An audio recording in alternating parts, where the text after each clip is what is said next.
And to that piece of lieutenant that's always on his podcast, bash us, him.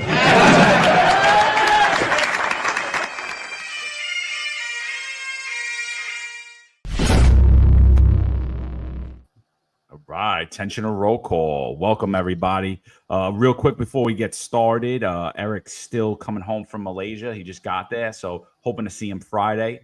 We're not sure that he's going to be here on Friday, but hopefully he is. He'll be back. So, with prayers for Eric and Derek.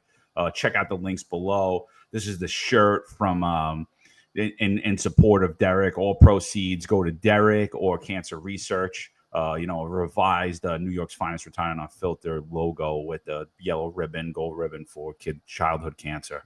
So prayers for the Dim family, prayers for Derek and Eric.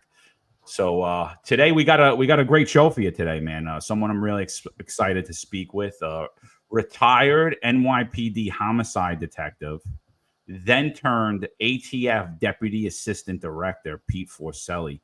You guys may know the name. He's also the author of the book, The Deadly Path.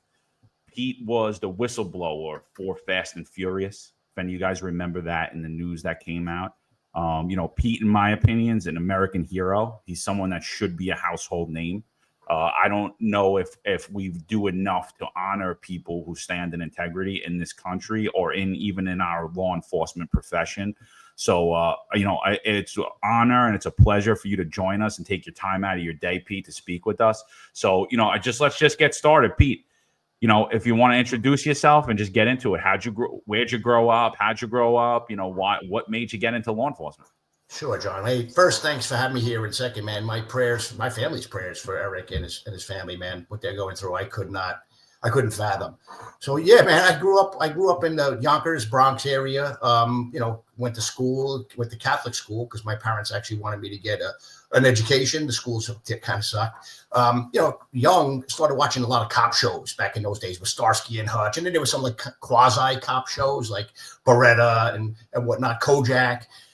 So I was kind of enamored with policing from a really young age because I thought that shit was real. I thought TV was how it was. And then it's funny because I lived in a pretty bad neighborhood in Yonkers, New York, which is just north of the Bronx. And I was outside one day when Yonkers police narcotics got involved in a shooting at a housing project right across the street from the house I grew up in. And I remember it was like just being intrigued by like the crime scene tape being up there and all the craziness going on. And the only people that can get past that tape were the cops. So it was kind of like cool to see that, hey, those were the guys who kind of knew what was happening. They had control of the scene.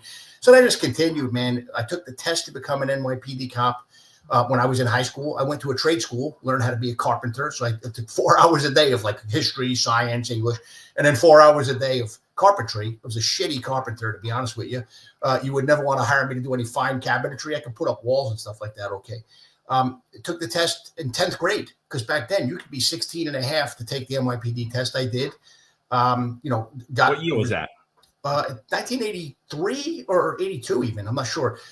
Took it at the Taft High School in the Bronx. So, got the notification that I passed. And, when I graduated high school, I contemplated joining the military, but then there was part of me that was like, hey, I know I have this passing score and I don't want to be stuck overseas So yeah, Saunders High School. So then what happened is I waited till I was old enough to take the job, did some, odd and ends carpentry work until then. So I got on at age 20, which I know that's no longer the age where you can get on. It was funny because the day I showed up to get sworn in, I got sent up to the 14th floor. Everybody else went into this big auditorium and I was like, oh, geez, what's going on? And that's when I found out I was actually going to be a housing cop. So started with housing police. Best job I ever had. Ever was being a housing cop. I was disappointed when I originally got the job, but the people I worked with were amazing. And it was a smaller job. So the captain knew your kids' names. You knew the captain's kids' names. It was like a family. So I was on patrol there for probably about 5 years, uniform patrol. First couple of years walking a beat, which was awesome.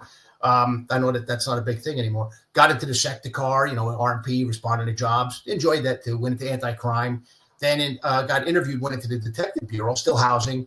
And then Giuliani came along and merged housing with the NYPD. So I originally wound up in the 47th Precinct Squad, which was good timing because that was a year when it was 95. The 4-7 led the city in homicides that year. So a good place to learn, work with some great detectives. Eventually got asked to go into the Bronx Homicide Task Force. I was there for about 4.5 years, almost 5 years.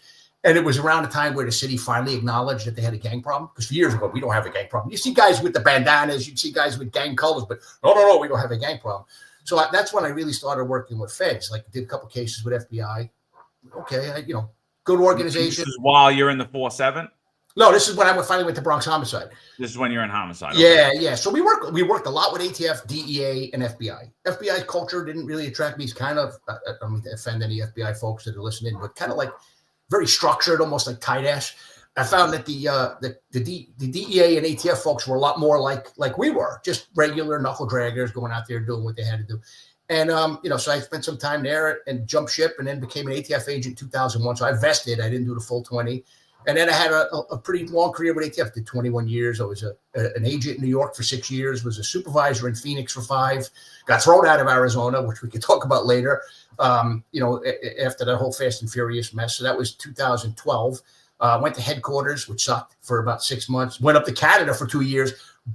Freaking awesome assignment. Canadian cops are amazing. And they live up to their reputation when it comes to drinking belly up to the bar. Good people. Did 2 years up there. Back to headquarters. Then I was sent down to Miami. I was the assistant special agent in charge, which is like the number 2 of the office for a while. Then I got promoted and I ran the office. So I was down there for the Parkland shooting, the Pulse nightclub shooting, for the Fort Lauderdale airport mass shooting. Then they got booted back up to headquarters, and I rounded out my last 4 years, almost 5, at first I was the deputy assistant director over East Coast operations, which was a cool job. But me and the field ops boss, like my immediate supervisor, he liked Yes Man. I wasn't Yes Man. So I was offered a lifeboat and sent down to run training, because training was a little bit of a shit show. And the person that was running that directive was a solid guy, great agent. And he asked me to come down to, to work with him. And I did. So it was great. Because by that time, man, I was ground down. So to go down to the academy, because I oversaw that as well, and just see the young agents coming in that really just wanted to go out there and do the job, it kind of kept me going in the last few years of the job. But 35 years, man, I love the profession. I love the work, but it was time to go, man. So now I'm a retired guy, and I still try to talk to law enforcement folks about leadership and about doing the right thing and about the importance of taking care of yourself, because this job takes a lot out of you. And, people come into this profession whole, they deserve to leave whole, so, but no, it's been a good run. So Pete, you flew through your career like it was like this, bro. But you had a crazy intense career, man. Like from the start of it, even from in the NYPD days, like you're in the height of violent crime in New York City. I'm going to take you backwards. Before we do that, I just got to give a shout out to the people that are sponsoring this ad, which is Fund the First. Fund the First is a great company. If you guys are looking to run any fundraisers, make sure you're using Fund the First. The reason that separates them is they don't take out the same amount of fees as the larger platforms that we know, like the GoFundMe, like those. But on top of that, they verify every campaign. So I can't just create a campaign for you like we've seen numerous times in recent months, unfortunately. So do us a favor, check out our friends, Fund the First, www.fundthefirst.com. Ever wonder who helps our everyday heroes when they need support? Enter fundthefirst.com, a unique crowdfunding platform dedicated to first responders, their families, and their friends. Unlike typical sites, we don't take a cut. Every dollar goes directly to those in need. Whether it's for emergency medical bills, family emergencies, or equipment, fundthefirst.com is there. It's our chance to give back to those who risk it all for us. From police officers to firefighters, these heroes deserve our support. Want to make a real impact? Check out fundthefirst.com and show our heroes that we've got their backs. It's time to support those who always support us.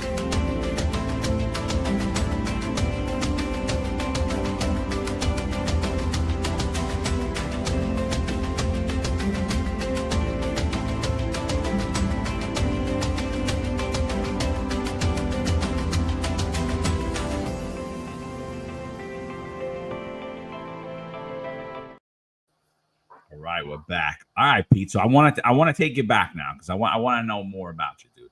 Okay. I read your book. It's honestly, it's infuriating to read. I'm not gonna lie. I found myself like having bouts of anger and like being, and I'm like, Wow, I can't believe what happened. But before we even get there, I just want to know, Pete Forcelli. Pete's in high school. He's in a tough neighborhood in Yonkers.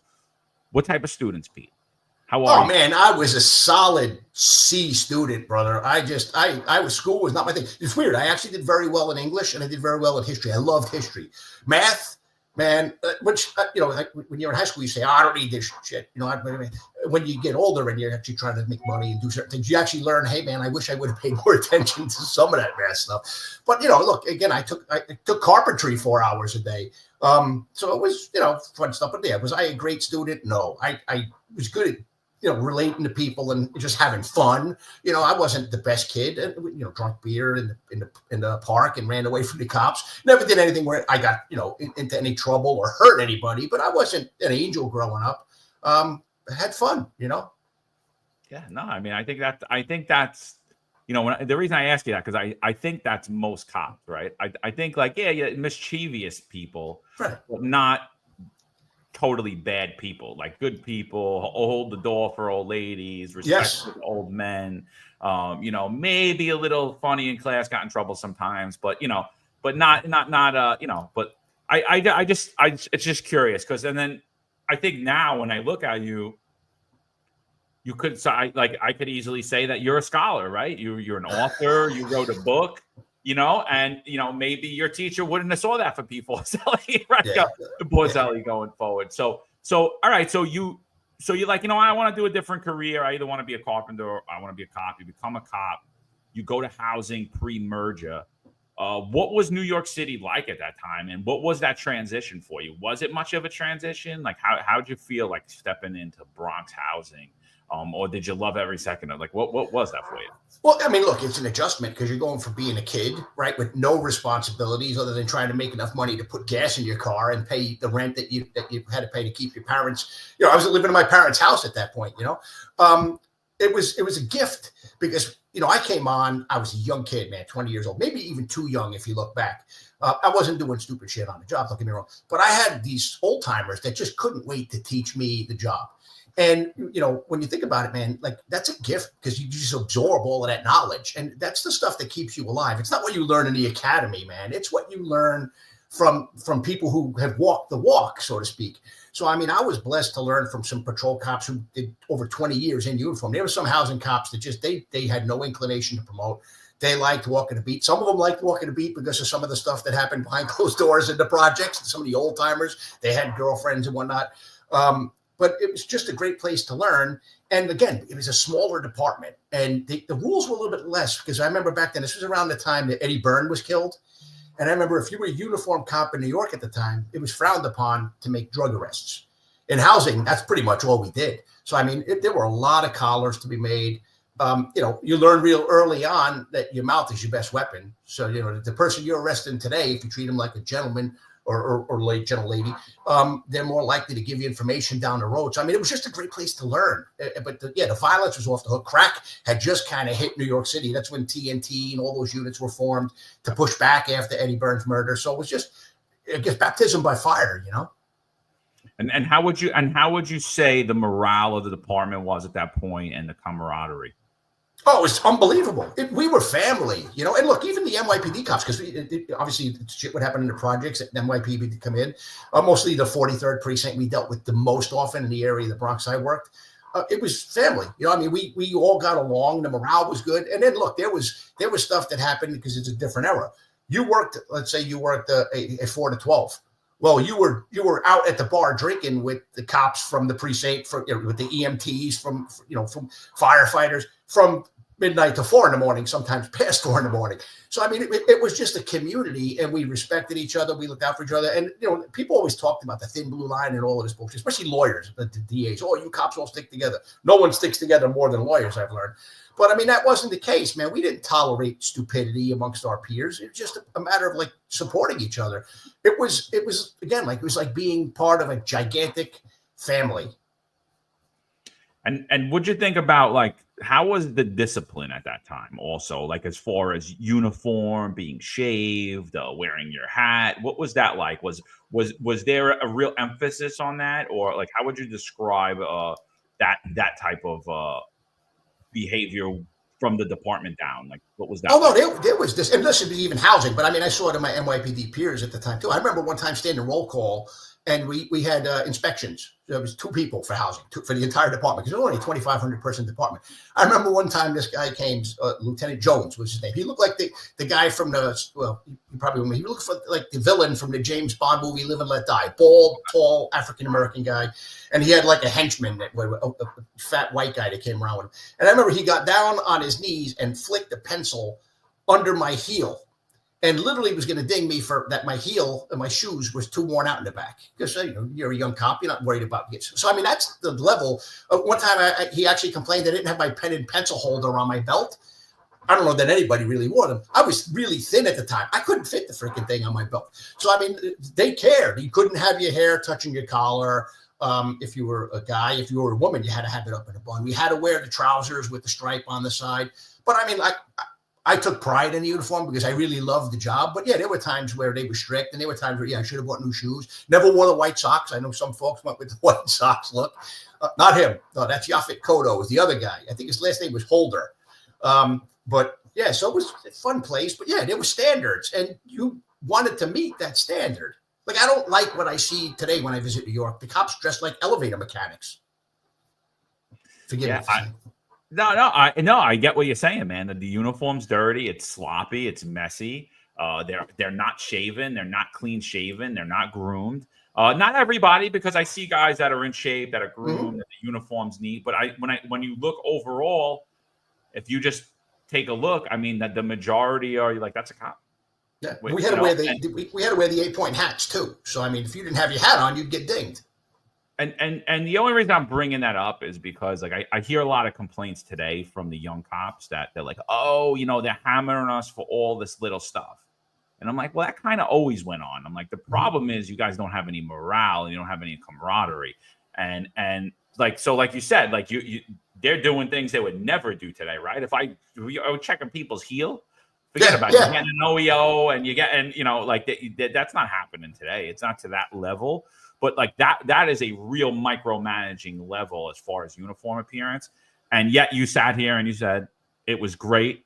Morale was great. You were a family. You felt like you were part of a family. You were part of an organization, and you understood why those things were happening. And I think we kind of lost that today. So let's go a little further now. Prior to you making detective, you're doing anti-crime. Are you interested in becoming a boss at that point, or are you looking to go to the detective route? Like, what's your goal as you're a younger cop? You're doing anti-crime, you're out there making arrests. Like, what are you looking to do at this point in law enforcement? I still just wanted to be a good cop and prove myself to my peers. I had no desire to enter into leadership. Candidly, even later on in my career when I went to ATF, I didn't want to be a boss. I loved investigations. I loved doing the job itself. Like, I didn't envision myself to have any management skills or leadership skills at all. It's just that I really loved the job, to go out there, especially later on when I got into the Detective Bureau of Homicide, solving those cases where you bring in justice to the families. It was rewarding.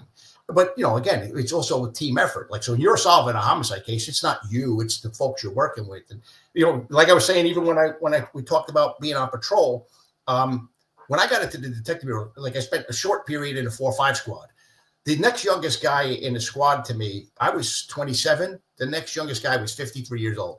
I remember walking into the squad room my first day, and you could smell the scotch in the air, right? It smelled like mothballs, Old Spice. Like, just smelled like old people. And at first I'm like, oh, this is going to suck, man. I got nothing in common with these guys. But the reality was, man, that, look, a lot of them were old timers they were around in the Serpico days. No shit. So, but some of them, they wanted you to be successful. So, like, if they had a big case, they knew how to work it, but they wanted you to get the credit for it. So, I mean, there were times where I'd work these homicide cases, and these old timers would like mentor me through it, and like just to be able to absorb that knowledge of these guys that had decades of experience was a gift that to this day I still try to pay back. So, that was just amazing. But I mean, so it turned out I had a lot more in common with those old timers than I thought I did. And, we went out, we drank, again, different generations sitting at the bar, talking about cases, talking about life. Great experience. Before you become a detective, though, What would you say like your mindset is going to work every day? Like how was that? Like you're a young cop, like you like what was your mindset? Like what were your goals every day? Like when you were going out there and like and did you take that home with you? Was it your entire life, the job? Like what was that?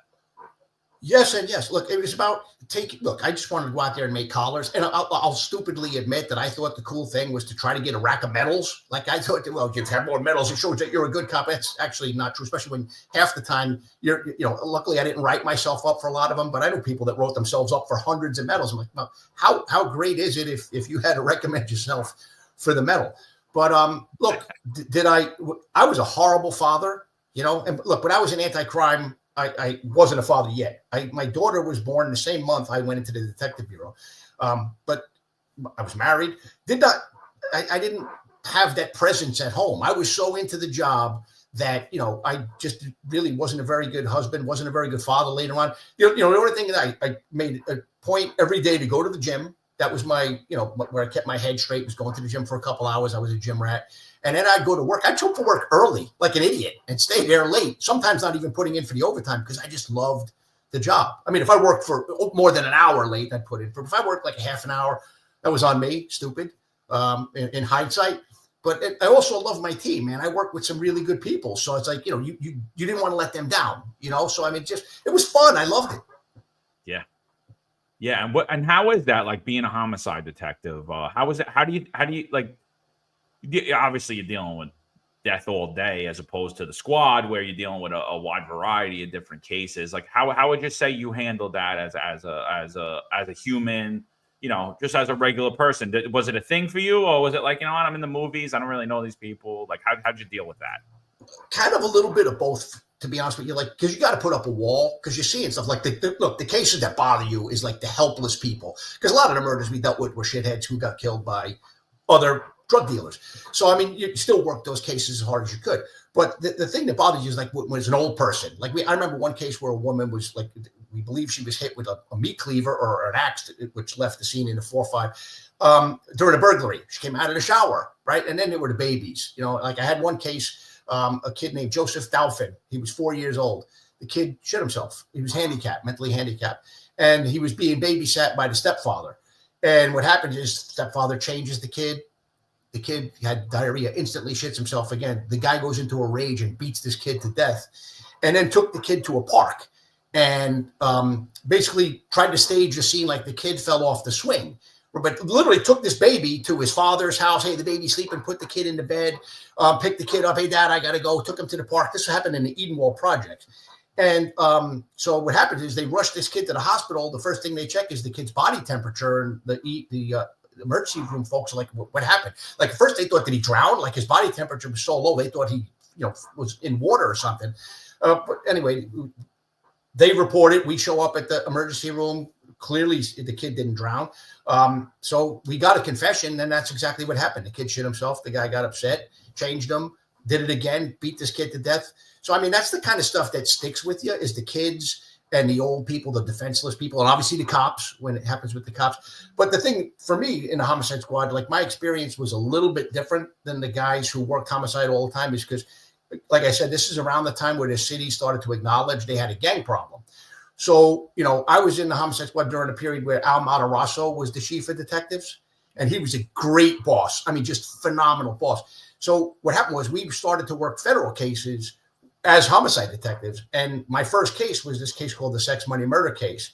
And what happened was to get into that case, we took a guy who had a previous gun arrest, and he was a felon. So we were able to charge him federally. And then he came in and flipped and gave a lot of information. So the light bulb went off in his head. It doesn't happen very often, but I had this moment where the light bulb went off. I said, wait a minute, if we can get this guy to flip because he's going federal, why not try doing it with other folks? So we started this program. Again, it was Chief Matarazzo, myself, our Lieutenant Sean O'Toole, my partner Benny. We came up with this concept at a restaurant in Brooklyn called Two Toms, where we're like, hey, why don't we just start doing these felon in possession cases and flip these people and start building RICO cases? So Chief Matarazzo could have said, no, you're out of your mind. You're not doing that. Because he's the kind of boss he was. He's like, yeah, let's try it. So we did. And we started this program. First year, we arrested like 13 people. Built the sex, money, murder RICO case, came out of that. By the final year I was in NYPD, we had over 174 trigger lock arrests for the Bronx in 1 year. And man, we were closing murders. And these were murders from years ago, because when you're going to federal jail, you're not going to sit in Rikers Island, see people from your neighborhood and come out in 45 days. These people, for just having a gun, were doing 4 or 5, and if they had multiple felonies, sometimes 15 plus years. And it could be in Lompoc in California or Sandstone in Minnesota. So they were shitting their pants. So they wanted to offer up everything. So we were able to build a ton of cases and then spin-off cases all for these low-level gun cases.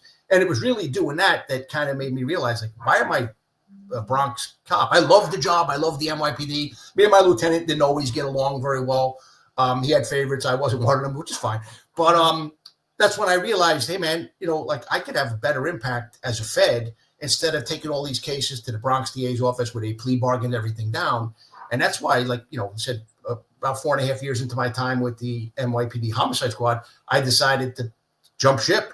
But it was a good experience. I love the job. I love the people I work with. It's just that one rub was, like, I didn't feel like I could really be very effective with the folks at the Bronx DA's office. They were good. They had full plates too, so I'm not going to entirely blame them. But that's why I bailed. I felt like I could be better. Regret it, man, because the federal pensions suck compared to NYPD pensions. I was going to ask you about that, because it's the NYPD pension's real good, and it's not often that you see a guy that's in homicide not do 30 years or 25 years or something. But I think you went in homicide pretty young. I did. And I think that might be the cause of that too. I think that might have been starting to rub you. But so that's what I wanted to get up to. So you kind of brought us there. So what you're saying, and correct me if I'm wrong, you're saying that at 15 years, you don't feel like you're that effective, and you're looking at the feds and you're like, if I was over there, because you were working with them, I could be more effective at closing cases and get more stuff done. So there was an interest to be a Fed. That's why you left, because the federal pension sucks compared to, you would have made a lot more money if you would have did that additional 21 years in the NYPD. Well, that's a huge part of it. And look, like I said, I wasn't my lieutenant's favorite. There were people getting put in for grade. I didn't see that happening for me because I butt heads with my lieutenant. We had a love-hate relationship. And there were people like the girl who used to put the photos in the photo book. That was her only job. Like, if we arrested somebody, she created photos. She got put in for grade. So his informants got put in for grade. That was cool, whatever, the house mice, so to speak. And so I'm looking at the feds I was working with were making captains pay without working crazy overtime. They were home for the holidays. And I was like, they were living, they used to call it a gentleman's life. Pete, come on over here. We live a gentleman's life. And here, for me to make that kind of money, man, I was grinding it out. I never saw my kids. My kids should have called me Uncle Dad. I saw them maybe on Sundays. Because to make a living back then, you had to work a lot of overtime. So it's like, hey, wait, I can leave and make captains pay, right? Or I could stay here and grind it out and not see my kids. But again, the impact too, man. Like, here I'm grinding it out and nobody's really staying in jail, or they always wanted a little bit more. Where with the feds, man, the U.S. Attorney's Office, they never said no to me. They never said, no, we're not going to prosecute it. There were times like, hey, man, we want a little bit more, but it was never a hard no. Because there are people that I investigated for murders that I know they did it, that the Bronx DA's office never would give the green light on, that and when I left, some of those cases are still open. Well, I mean, obviously, what do you think the difference between you and an ATF agent is? And I don't want you to knock the ATF or anything, but like, you come in with this homicide experience, with this NYPD experience, with a long, lengthy background policing the streets in New York City. Do you think that was a negative becoming a Fed? Do you think that was a great positive? Like, what would you think if I just went directly into the ATF, or if I had your background? Do you feel like you came in with a wealth of knowledge? Like, how do you feel your experience helped you or hindered you? Like, what was that? Well, I'll tell you a couple stories. Like, when I first came over to ATF, I had a case that I started with the NYPD called the Bellow case. It was a guy, his name kept coming up in home invasion robberies. So again, that trigger lock program, he got caught with a gun in the Bronx in the lobby of a building with another guy that had 2 guns. So we suspected he was a home invader. We were able to build this case. Eventually the case wound up, with 145 home invasion robberies, 6 murders, some kidnapping. Great case. Had some spin-off cases as well. So, but what happened is I at the point, we just had this guy and he had proffered once. So here I start as a brand new ATF agent. I show up at my office. My boss was this guy named Jerry Raffa, old school ATF guy, loved cops. So I tell him, hey, boss, I got this case. Right. I'm not even through the academy yet. So I think this case is going to involve a bunch of home invasions. I said, can I work it? Because Sean O'Toole, my lieutenant of Bronx Homicide, didn't care about the case because it wasn't a murder case. He's like, yeah, if you want to take it, take it. So I took it. So I was expecting the boss to say, are you out of your mind? There's no way I'm going to let you, a rookie agent, open up this case. Instead, it was like, Pete, you were a cop, run with it. So here I come in with a case that's already kind of in its infancy that turns out to be like a 3-year long case, great case. So I mean, they trusted me because they respected my experience, which I give them credit for as an agency, that they would respect police experience, because other ATF agents come on with similar experience from different departments, and there were quite a few NYPD guys who come in. Like, for example, right now the executive assistant director of ATF was a street crimes guy who worked with Louis Savelli doing Bronx gang stuff, Bobby Cicada. So, all good stuff. Now, I worked with a couple of agents. One of them I actually mentioned in my book, this guy, Joe Slatala. Joe came right out of college and was a phenomenal agent. So, I mean, I think it helped to have that experience, but I've seen people come in with no experience and thrive. But then there's some people who just, look, there's a different mindset with some feds, right? And some of them, it's just they come in and they realize, hey, man, I got a federal government job. It's hard to get rid of me. I'm going to do the bare minimum. So I saw a lot of that too, as an agent, and then later on as a manager. You had some folks that were killing it, and then you had some folks who were basically on, I guess, a subsidized form of welfare, where they knew they were going to get a check whether they worked hard or not. Yeah, I mean, you get that in the NYPD too, right? There's people that want to just come to work, put their uniform on, drive around, waste gas, and then that's about it. And They don't even really want to do that too much, So, I mean, that's always, I think you're always going to get that in some form of a government employee. I don't think that's the majority, but there are people like that. I totally agree. But as far as like learning the culture of the ATF, was that a big transition for you, or did you feel like I'm over here now, like that's it? I would almost say it was similar to housing, because ATF's a small agency. I mean, so we knew each other, good people. It's hard to differentiate when you get individual personalities. NYPD cops from ATF agents and DEA agents. I worked a bit with the FBI. What I found with them is they again, I don't want to upset anybody. It's almost like a cult, because they're just so the bureau, like they put the agency and the agency's reputation and the agency's pride and above all other things. Where what I found with the DEA guys that I work with, mostly with the Red Rum Group in New York, and with the ATF guys, it was about the case. They didn't give a shit. Like, you could make fun of ATF and ATF office space, and people will laugh along with you. You know what I mean? Like, I remember one time a guy came in, there was a shirt, because our shirt said ATF agent in really big letters on the back. Some guy came in with a shirt that was made by some anti-gun guy and said ATF is gay. And that shirt wound up thumbtacked on a bulletin board in our office space for months. Like, nobody cared. I think if you did that in the FBI, you'd probably be brought outside and lynched, because they just, agency pride is so big for them. So it was kind of really not much of a transition when it comes to culture. Yeah, no, that's good. And then so you're there, you're in ATF, you're working cases. How do you become a supervisor there? How does that happen? Because you said I really wasn't looking to be a supervisor. Like, how does that transition happen? What you just told, hey, congratulations. Yeah. So what happened was I was an agent in New York for about 6 years, worked on some really cool cases, continued to work with a lot of the people I work with as a detective. Like, there really wasn't much of a transition, still focused on the Bronx, because I mostly worked in the Southern District of New York. So, I was comfortable there. But, my wife had knee surgery and she had a lot of issues with her knee. And then things were starting to get expensive. And, we figured, hey, man, maybe it won't be so bad for your leg, and maybe we can get someplace cheaper. So what happened was, I put in for transfers. One was to Paducah, Kentucky, which thank God I didn't get. I would never fit in Paducah, Kentucky. Another was to Tampa. And I was denied, because if you're an ATF agent in New York City, it's a very high cost city to live in. So people don't want to transfer there. People want to get out. So they don't let you out that easy. So there's two ways out. You could go to another agency and try to move, or you can promote out. So what happened was I put in for supervisors' jobs in Jacksonville, Savannah, Dallas, and Phoenix. I had never been to Phoenix ever in my life, and I had been to Dallas once. So one day I'm driving home and I get the notification, hey, Pete, congrats, you've been selected for a job in Phoenix. And uprooted the family and went out to Phoenix. Great place to live, by the way. The work in there kind of sucked, as you know, you read the book.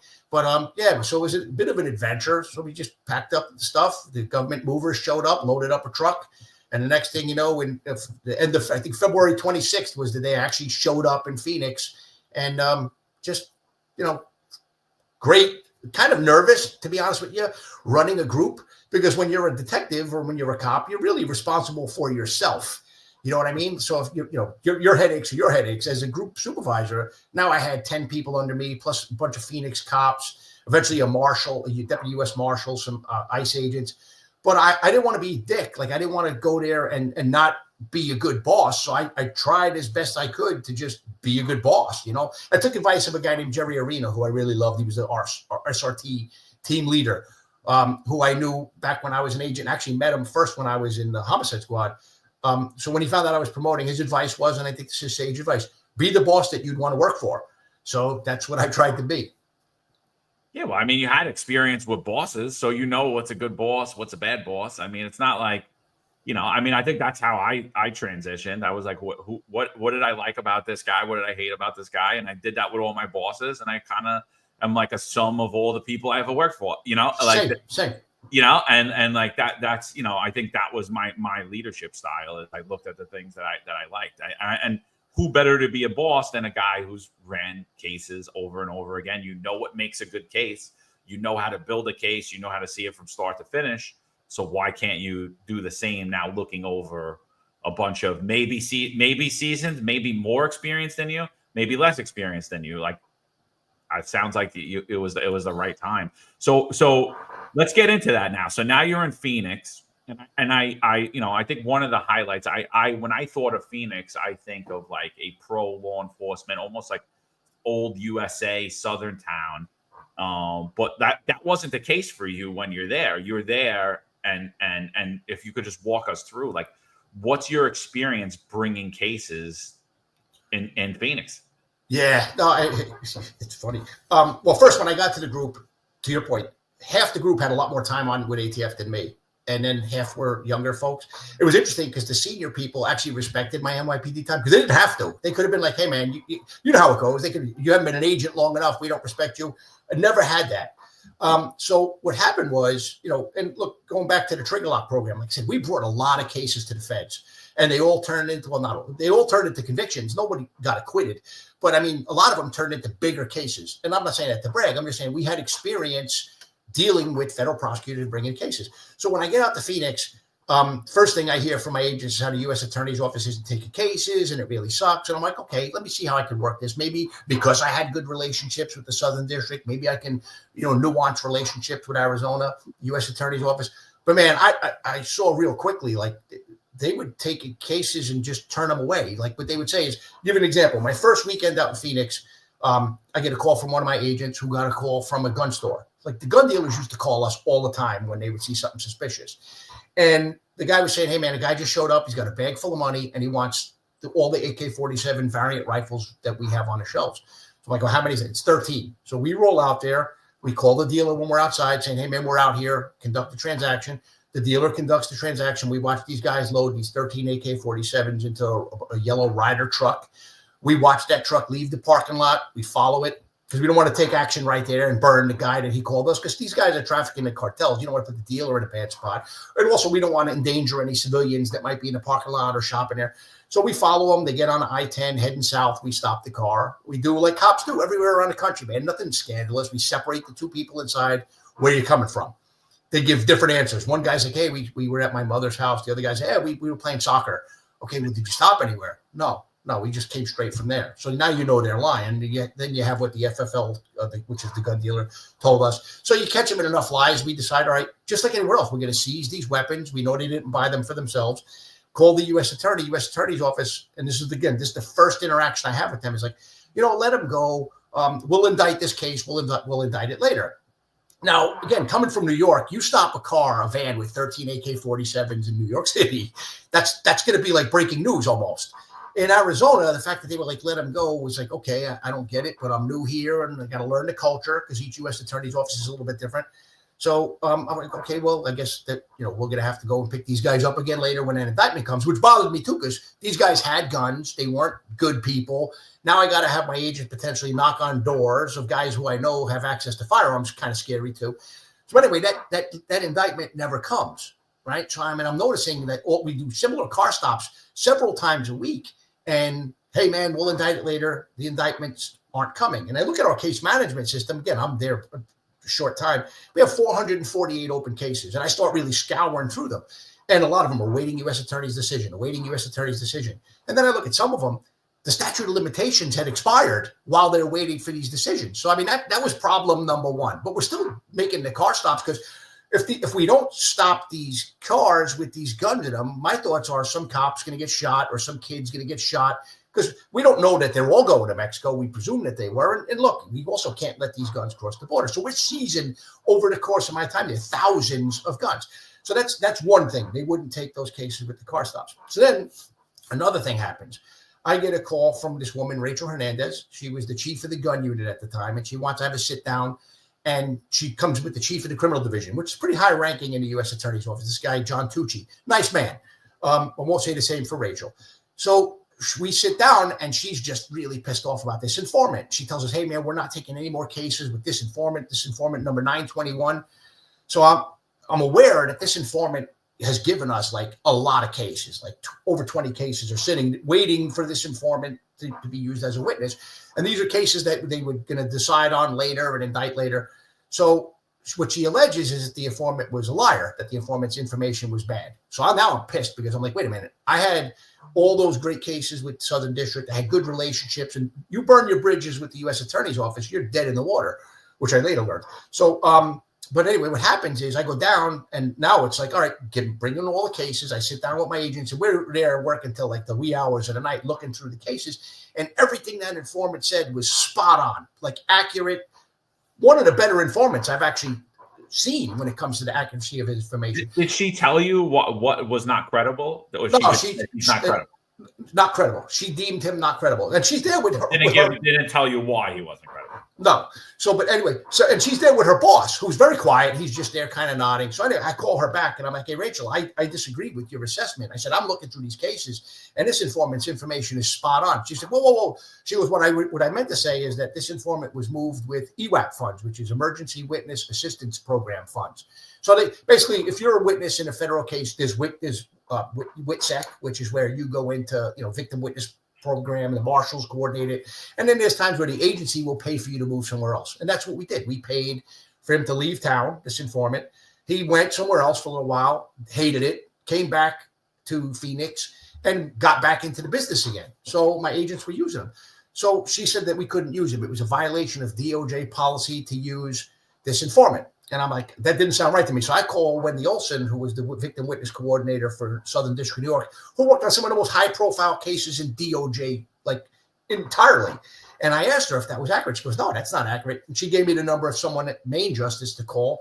And what I was told is by both of them is you can use this person as a witness, but you just need to be prepared that if you ever go to trial, you might have to talk about that he was paid all that money to move. So you're going to have to basically articulate the money he made, because the defense is probably going to say that you're paying him for his testimony. But that's normal. So I called Rachel back again, right? Man, she was pissed that I would second guess her. Yeah. Oh, yeah. So now her final response is, you don't understand. That guy wears too many gold chains. He wears too much jewelry. A jury will never relate to him. End of story. We will not use him. Period. Final answer. Right. So now all of these cases involving people who are smuggling guns to the cartels disappear. We can't do anything with them at this point. Like, I'm pulling my hair out. So what happens at that point is we have another case that rises around the same time. And I'm only in Phoenix for like a few months at this point, where a guy, this kid named Victor Varela, young kid, a gun he purchased was found in a daycare center in Juarez after it killed the Mexican police commander. So this is going back 2007.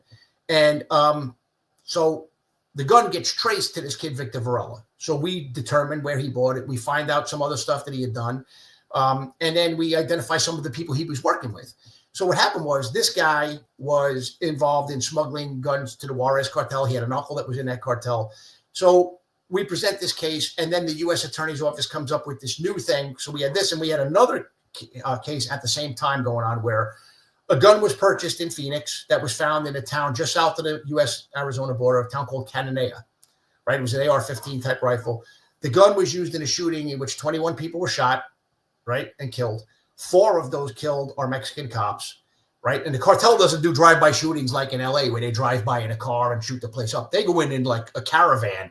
So in addition to these 21 people that are shot, 4 cops, 4 other cops are kidnapped, brought into the desert, beaten, and left for dead in the desert. So the gun that was used in that case was literally bought like within 48 hours before, which is rare, like that a gun is bought and then brought down to Mexico that soon. So we present these 2 cases and we're told, hey, you know, the gun is in Mexico. That means the body of the crime is in Mexico. We can't prosecute these cases. This was a thing that this U.S. Attorney's Office and only this U.S. Attorney's Office came up with. They called it their corpus delicti policy.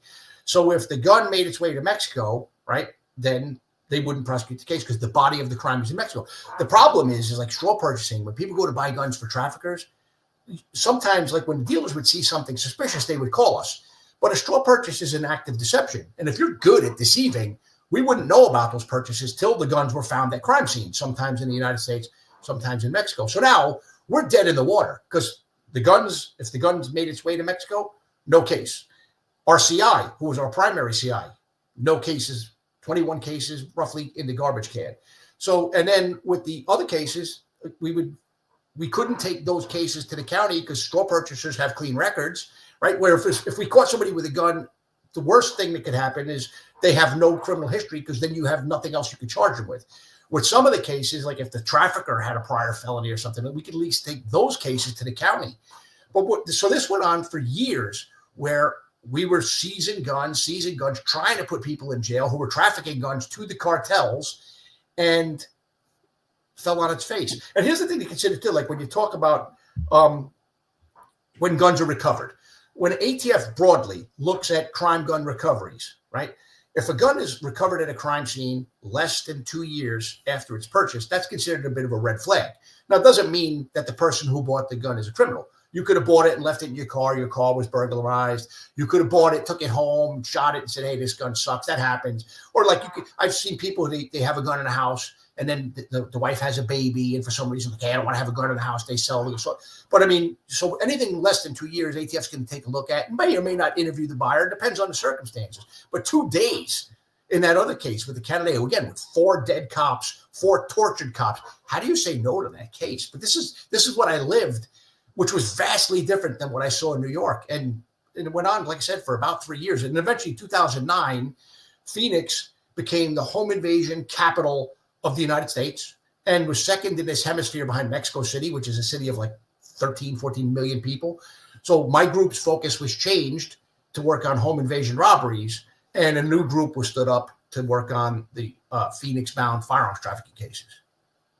So you have hundreds and hundreds of cases where you have probable cause and the U.S. attorney saying we're doing absolutely nothing with this.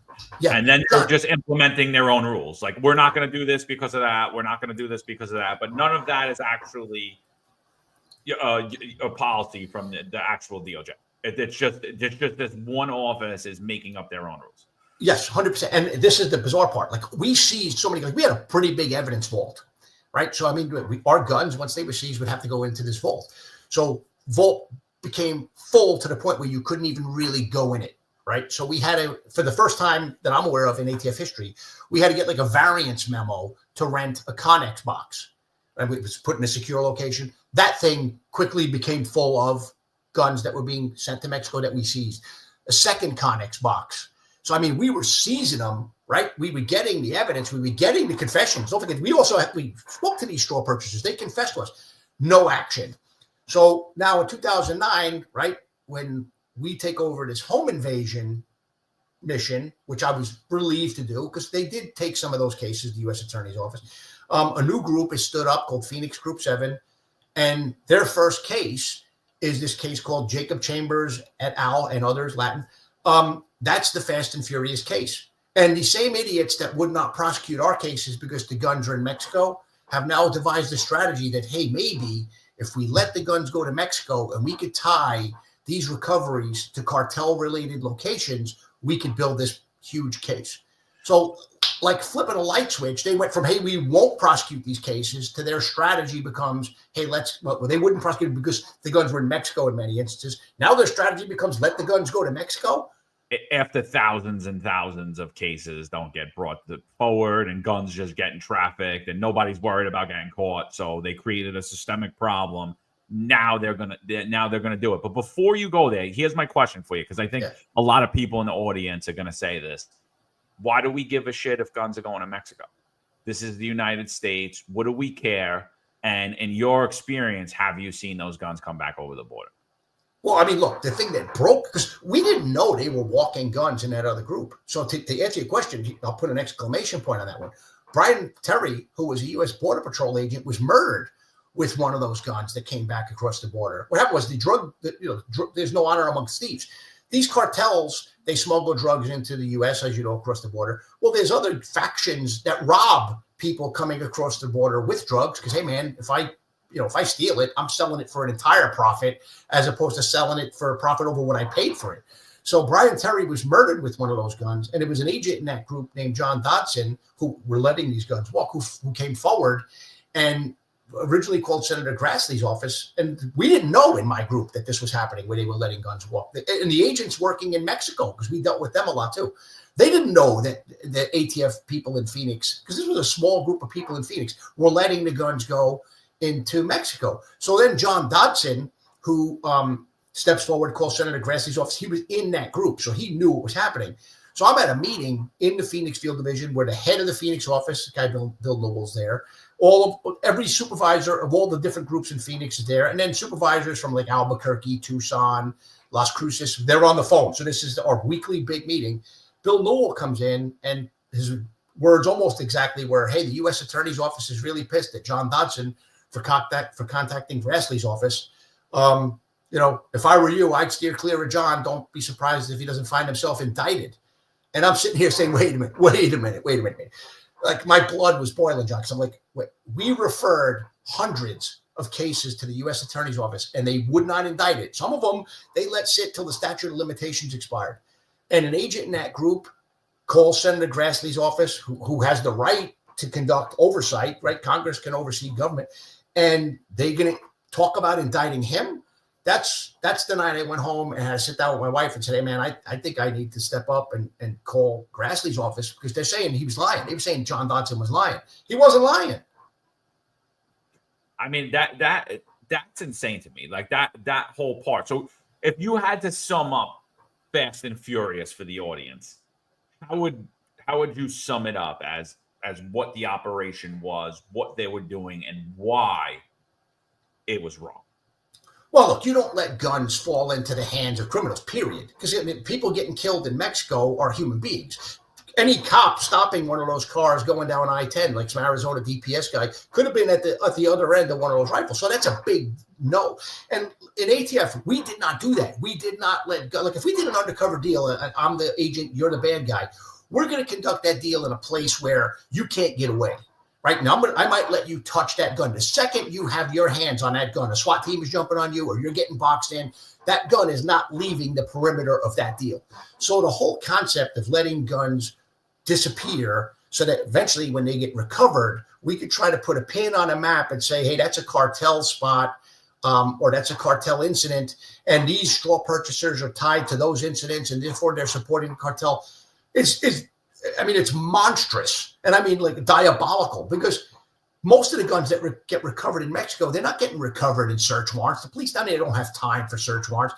They're getting recovered at crime scenes. And a lot of those crime scenes are dead cops, dead soldiers. And again, we didn't know this was going on until Brian Terry gets killed. And then all of a sudden you can see people like scurrying off into corners, like mumbling to each other. And that's when John Dodson comes forward and speaks about what was happening, because he was in that group. We didn't know. Truthfully, when John Dodson first came forward, originally we were all like, there's no fucking way. There's no way to do this, because it went against the grain of everything that we did and believed in. And it's weird because as the scandal grew, two things happened. One is people outside of Phoenix thought John Dodson was a liar. Then they thought I was full of shit too, because we just wouldn't do that. So you had that happening. And then you had people trying to bury myself, John, because they thought that we were somehow anti-ATF, because again, it was so unbelievable that they would allow something like that to happen, that until word started to really get out and Congress started looking at it, people just couldn't fathom that it was even being allowed to happen. But again, the thing that people forget is this wasn't just ATF. This was two federal prosecutors, that were kind of architects of the path that led to this. And one of those prosecutors was also the prosecutor on a case where a guy was smuggling grenades into Mexico that would blow people's minds, because that thing was kept under wraps somehow. The Kingery grenade case. He smuggled hundreds of grenades into Mexico for the Sinaloa cartel. Hundreds. I mean, so it's basically the U.S. attorney in Phoenix strategy that's arming the cartel. That's basically what happened. It was bad policy. Am I wrong? I don't think that was their intention to do, but it was what was happening. Am I wrong on that? It's like we're just letting guns go. Yeah, don't worry about don't stop those guys. Don't worry if a cop gets killed on the way. Don't worry if a house gets invaded on the way. We're gonna know what happens and we're gonna track the guns back. And so basically you're arming, like the way I'm looking at it is your strategy, part of your strategy is arming the cartel. Maybe that's not the intended strategy, but it's happening. Well, and I would argue that that's correct. But it's funny because I get into discussions with people like, so you're blaming the U.S. Attorney's Office? Yes and no. Because as an agent, when they wouldn't take our cases, we didn't say, okay, let's just not stop these cars. So we seized guns. We never let guns that were in the hands of bad people ride off into the sunset because of the reasons I spoke about earlier. Where they felt comfortable doing that bothers me, because they could have taken the cases to the county. They could have seized the guns and filled up their vault too. They just chose to follow that legal advice and just let these guns ride off into the sunset. And look, I honestly think that this was just like gross incompetence, laziness, malfeasance on the part of the U.S. Attorney's Office. Because, hey, man, if you don't take the case, you don't have to work. You know what I mean? And in fact, in the Fast and Furious case, there was one straw purchaser alone. Again, the straw purchaser is the guy that's going into the store, filling out the form, handing the gun to the trafficker. One of those straw purchasers bought over 800 firearms before they decided, hey, man, let's indict that guy. And that was after Brian Terry got killed with one of those guns. So when is enough enough? And that's 800 guns that were on the cartel that could possibly make its way back over the border, murder innocent people in Mexico, murder cops in Mexico, as well as, unfortunately, rest in peace to Brian Terry and to his family, because it was bad policy. So at the end of the day, Fast and Furious, the way I look at Fast and Furious, it was a horrible policy. It was a horrible, dumb, incompetent, inept policy that was allowed to flourish, that people got on, and you and other people stood up and said, this is bad. We need to stop doing this right away. And you guys became the bad guys. Yeah. And you're anti-law enforcement, and you're anti-American, and you're anti-ATF. And meanwhile, all you're doing is saying, this is wrong. We got to stop this. Right. But you had to go to the higher levels because there was, where are you going to go? You're fighting with these people for years, and they're just not only would they not stop it, they doubled down on it, and they made it like an official strategy. Yeah. And look, while this is going on, police helicopters are being shot down with 50 caliber rifles that were trafficked as part of that case. I wound up testifying in front of Congress, and literally as I'm testifying in front of Congress, and this was on June 15th, 2011, I have the chief of the U.S. Attorney's Office in Arizona saying, hey, that guy's perjured himself. We never declined those cases, the cases I was speaking of earlier. Luckily, a lot of them were declined in writing. For 4 years, I spent defending myself, fighting to clear my name, because originally, all the way up to Eric Holder, they were saying, hey, those guys are lying. ATF never walks guns. It's their policy to never walk guns. DOJ does not. Hey, I had hair there. DOJ doesn't walk guns. So they lied their asses off. And look, you mentioned Brian Terry's family earlier. One of the saddest things in this, because I speak to them occasionally, mostly his brother, these are wonderful people. These are like the people you want living next door to you. Brian Terry was a Marine who then went to the Border Patrol, and then within 3 years was on BORTAC. Now, BORTAC is that's their elite SWAT team. I would actually put them above FBI's HRT on the federal SWAT team scale, I know. But this guy was like a legend. This guy was a beast, right? Patriot. His family was never treated. First off, they were treated like shit by ATF and DOJ. They still don't have the answers that they were looking for. I mean, when I wrote my book, the first copies before I let it go public, I sent them copies because I wanted them to read it before the public did. And I think they were grateful, but I don't answer all the questions. I answered what I know because the book, look, there's nothing in the book that's speculative. It's all what I saw personally in Phoenix, but I feel so bad for them. But the other thing is, no lawyers in the Department of Justice were held accountable for this. Some people from ATF were fired. Some of them were scapegoated, actually. Some of the people who deserved to be fired weren't. So, I mean, it was a mess. And, it's not how people expect their government to act. No, yeah, it was terrible. You brought up the grenade case where the guy was smuggling grenades. I think that was the part of the book where I was really like, what the hell is going on? Could you just walk like the audience through that? Like when, the main seizure, when he actually you're watching the guy for a while, but when he actually finally does get stopped by Border Patrol, and what he has and what he admits to and what the U.S. attorney's telling you. I mean, I think that was like, I can't believe I can't believe this happened. No, it's mind blowing. It's sickening, actually. So what happened was this guy, Jean-Baptiste Kingery, because a short time into my time in Phoenix, what happened was there was an office that was created in Yuma, and it was under a different supervisor. He wasn't going down there. He wasn't treating the people right. So what happened was my boss, Bill Newell, moved the Yuma office under me as well. So I had Phoenix and I had Yuma. So the Yuma agents were made aware from an Army Navy shop of some guy who came in and kept buying like inert grenades. Like, they're trinkets. They're not real grenades, but he bought a lot of them.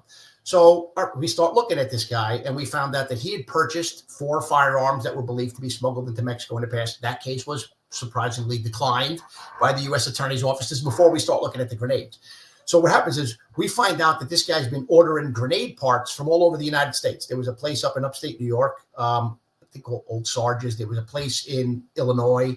So he's ordering all of these parts, but they're legal to possess in the U.S., right? Like you've seen probably those taken number grenades and whatnot, like on people's desk, or I've seen them like lamp bases. So it's basically they're not old military grenades. They're cast iron grenade bodies with all the other parts on top. So anyway, this case progresses. So we try to do a controlled delivery with Kingery, and he catches on to the surveillance and he makes it away. We don't know whether or not he took grenades or not with him on that particular instance. But anyway, so as we're watching him, at one point he gets caught crossing into Mexico at he gets caught crossing at the San Luis port of entry, going into Mexico by CBP. What they do is they do an X-ray of his vehicle, which is weird because Mexico's job is supposed to be to screen stuff going into Mexico.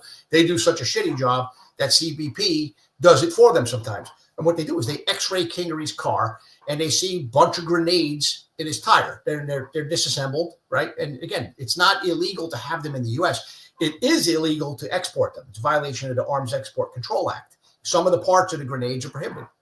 So what happens is when they X-ray the car, they don't know that they're disassembled grenades. They just see a bunch of grenades in a tire. So they do what you would expect them to do. They shut down the port, which you close down an international port of entry. It's a big deal, right? And you got to remember, the cartel bosses are watching shit coming across the border because they have a vested interest to make sure their guns are coming across, their grenades are coming across. So now the bomb squad has to come and render this vehicle safe. So it's a big production.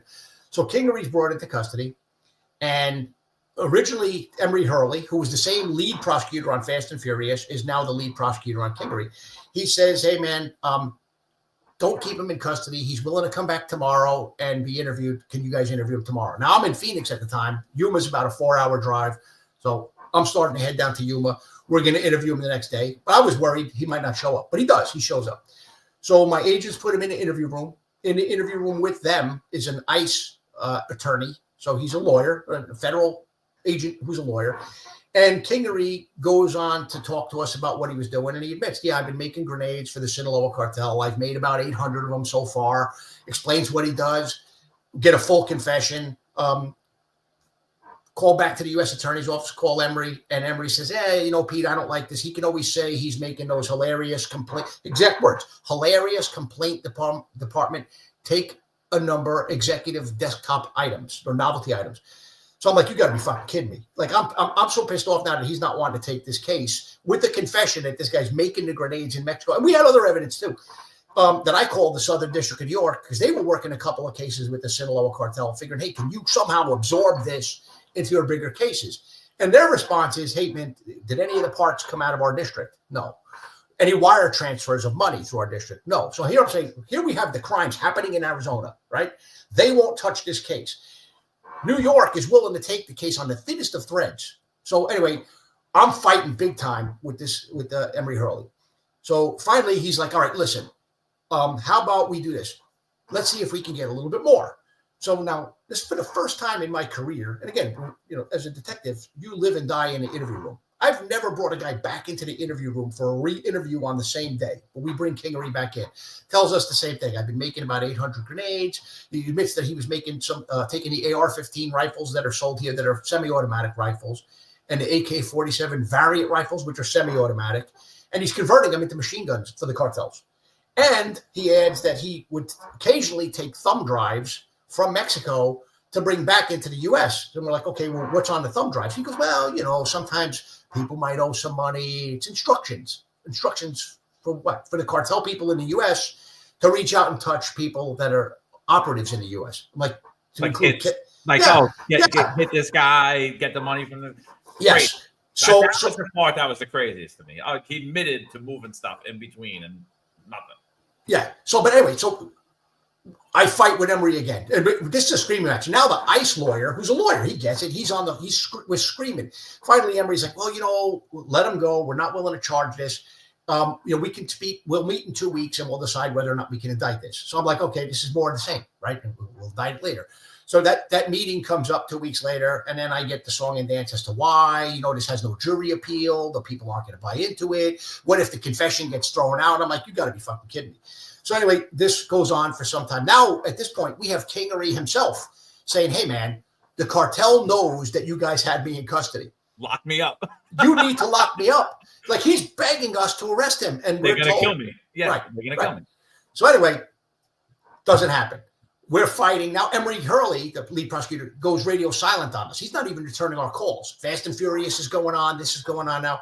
So eventually, we get enough information where we're able to get the Mexican government to hit Kingery's mill. This is many, many months later because we caught wind it, because he stopped for a little while because he knew we were onto him. But you know how it happens, brother. He's making money down there. He's doing his thing. So he just finds another way to do it. So when the Mexicans hit his location in Culiacan, Sinaloa, with ATF people there with him, they actually recover enough grenade parts and explosives components and everything to make about 1,000 grenades.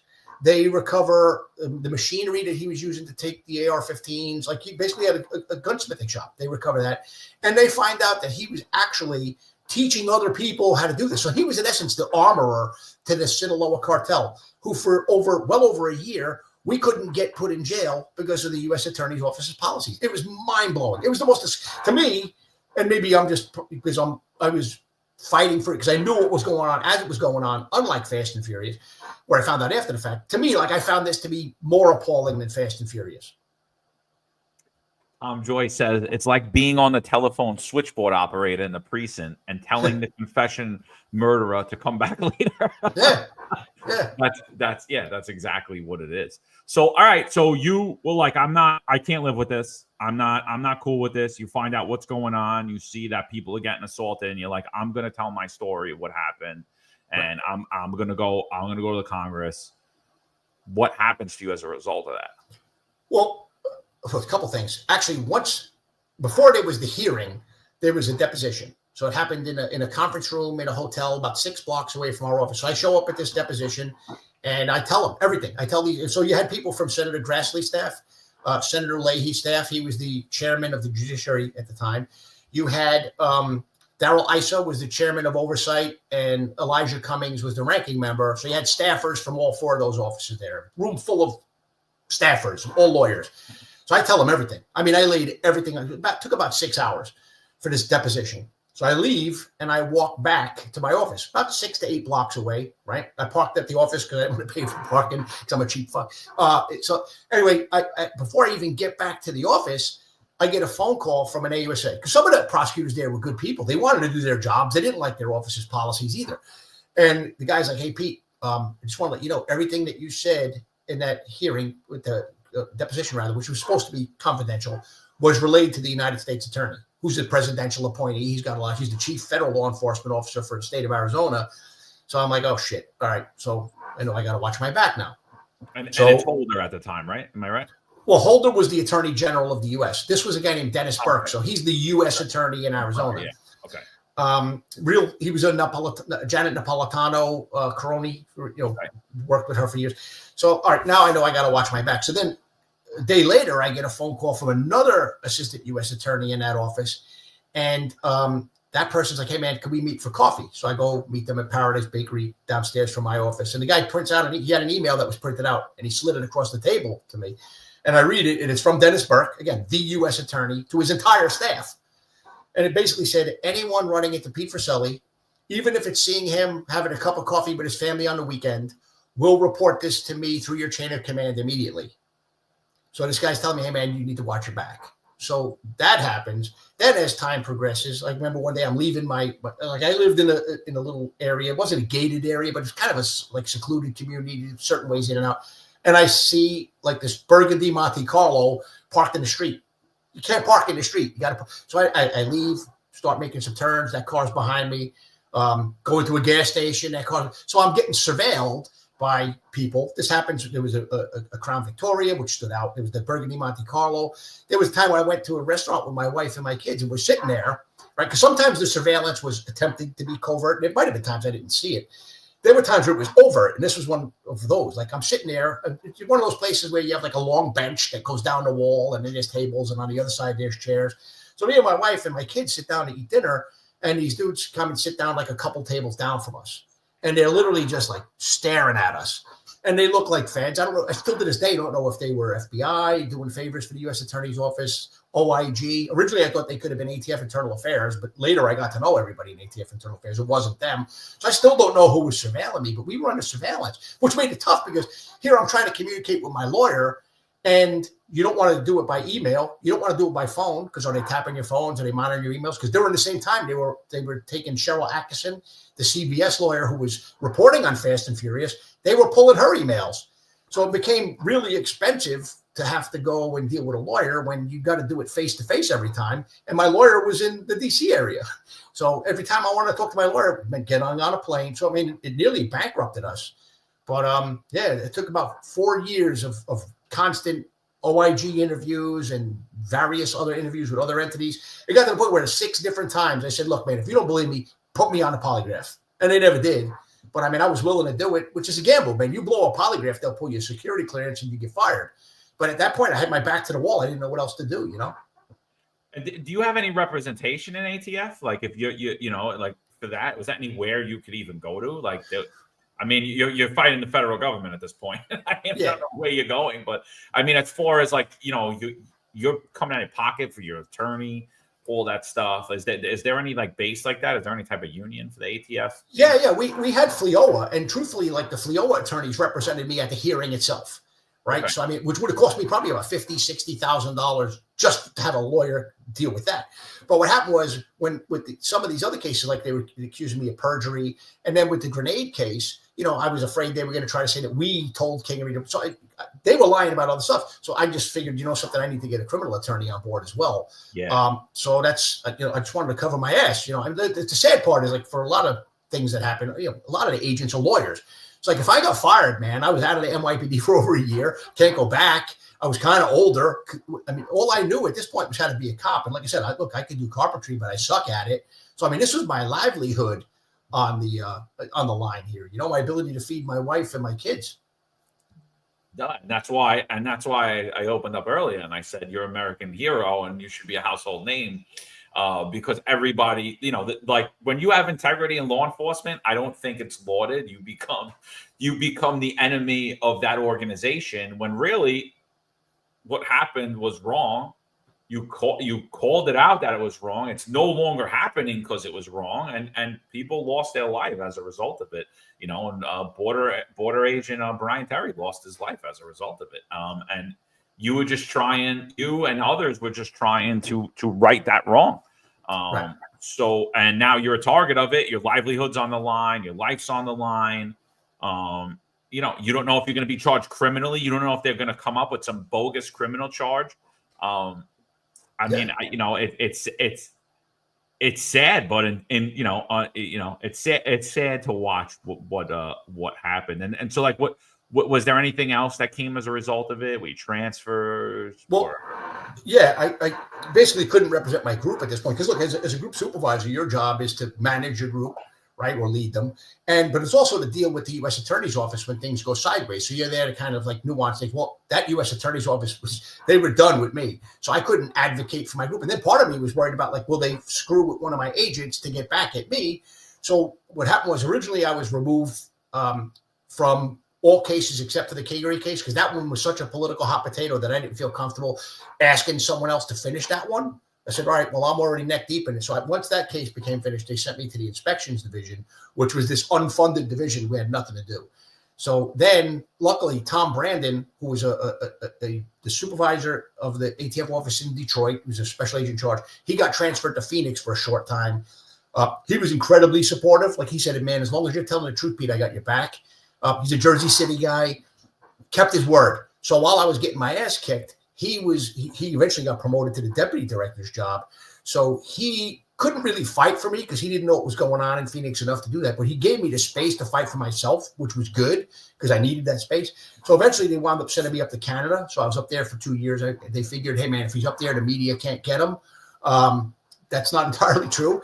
But it was a good experience because I love the Canadian cops, man, solid people. It got me out of the grind for a little while, so I was able to recharge my batteries. But while I was in Canada, I was still being investigated for kingery and for some of this other stuff. Still hadn't cleared my name. And then finally, at the end of my time in Canada, by that time, I was able to clear my name, came back to headquarters. And it was kind of cool because the director at the time was this guy named B. Todd Jones. He was appointed by Obama. And him and Brandon were like, hey, man, you've been through some really interesting things and you have some unique experiences. And during the same time, like because of what happened in Fast and Furious, people didn't trust ATF leadership. So they were like, we would really like you to take over leadership and professional development division because people don't trust ATF leadership. So, here it's kind of weird that a whistleblower would be put in charge of, leadership development, but I was put in charge of ATF's leadership and professional development division.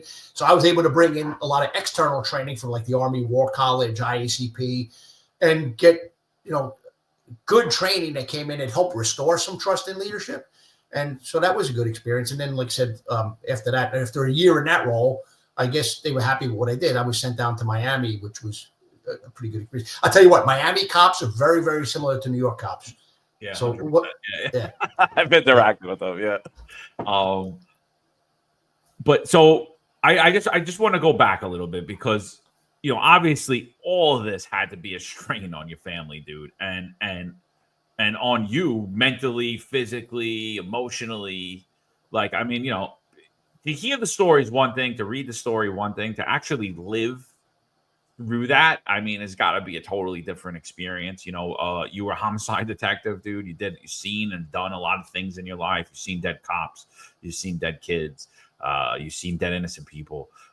You went all the way through the ranks. You're dealing with high-profile cartel members. You went through 9/11. Traumatic experience. How was this for you mentally, emotionally, physically, like going through all this, basically being at war with your own agency while still employed? Tom Joyce has talked about highway therapy. Highway therapy in the NYPD is when they take it's called the ruler test. What they like to do is, all right, you live here. What's the furthest point in New York City where we could assign you or where NYPD has? And so obviously you went from Arizona to Canada. So, yeah. What was that like for you? What was that like for your wife, your kids? Like, what was that time for you? No, it was rough. And here's part of the reason when I left New York, part of my escape reason was 9/11 too, to be honest with you. Like driving, the U.S. Attorney's Office of Southern District is really close to ground zero. So going down there all the time kind of weighed on me, plus my wife's knee. When I was in Arizona, I'm not going to lie, some of the stuff that I saw there still kind of bothered me. It still does today, actually. And I lost some good friends. Like 6 of the guys that died on 9/11 were guys I knew. Some of them were close friends, Vinny Dange, John Coughlin, Walter Weaver. So, I mean, surviving that day kind of weighed on me, as crazy as that is to say. So, I was already not great when I went out there, but I was so caught up in the job that again, man, like I said before, my wife and my kids were afterthoughts. And, it wasn't until much later that I got my head out of my ass and realized that I wasn't doing right by them. But it was hard. The other thing was because when I was in Arizona, my daughter got a full ride scholarship to the Walter Cronkite School of Journalism. But while we were being surveilled, she was terrified. So when I got thrown out of the state of Arizona and sent to headquarters, she came with us. And then when I got up to Canada, we were able to get her into the University of Toronto. She was luckily, because we were up there on a diplomatic mission, she got the in provincial rate because we wouldn't have been able to afford it otherwise. So the family went through hell. But look, I wasn't at that point a good enough husband or a good enough father to really even acknowledge what they were going through. I was just so caught up in the job like an idiot that I just stayed focused on what do I need to do to stay employed and to be as good a manager and good a leader as I could be. It wasn't until way later that I realized, hey, man, like, what were you doing? What were you thinking during all those years? And not just the years after 9/11 or during Fast and Furious. I mean, through the years, even when I was just a cop and a detective, where I just put all my eggs in the law enforcement basket and didn't stop and smell the roses with the family, It's hard, dude. You're trying to, law enforcement, you compartmentalize like a lot of stuff.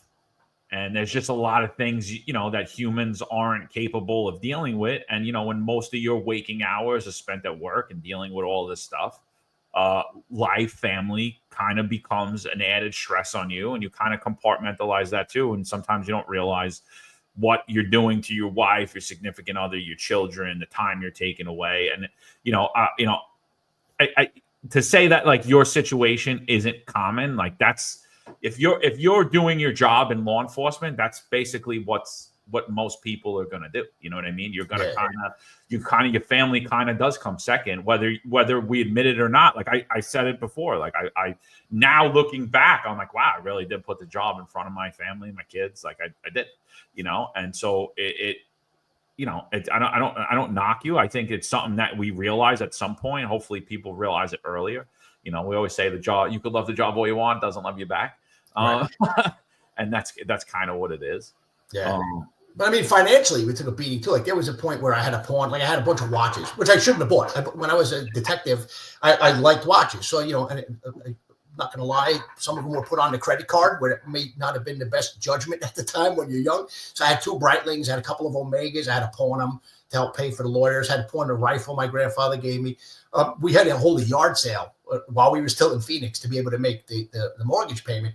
And man, there's nothing as humbling as when you have all the tools, all my carpentry tools is sitting in the driveway, and you have these laborers and construction guys coming up, and you try to sell a drill for like $100, and they're like say, no, I'll give you 25, and you're like, should I sell it for 25? You're like, I kind of have to because I got to make this payment. So that the fact that they had to live through that, and truthfully, while they were living through that, I didn't even really realize what an impact that had on them. In fact, we got to one day where we were like, hey man, should we pawn our wedding rings?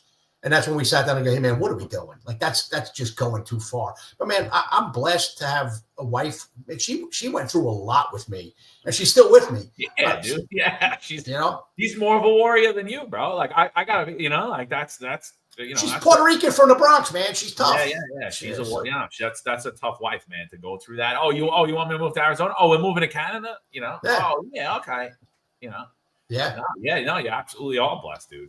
So I mean that's and but without her, maybe you don't make it too. That's the other thing. Maybe you don't make it through.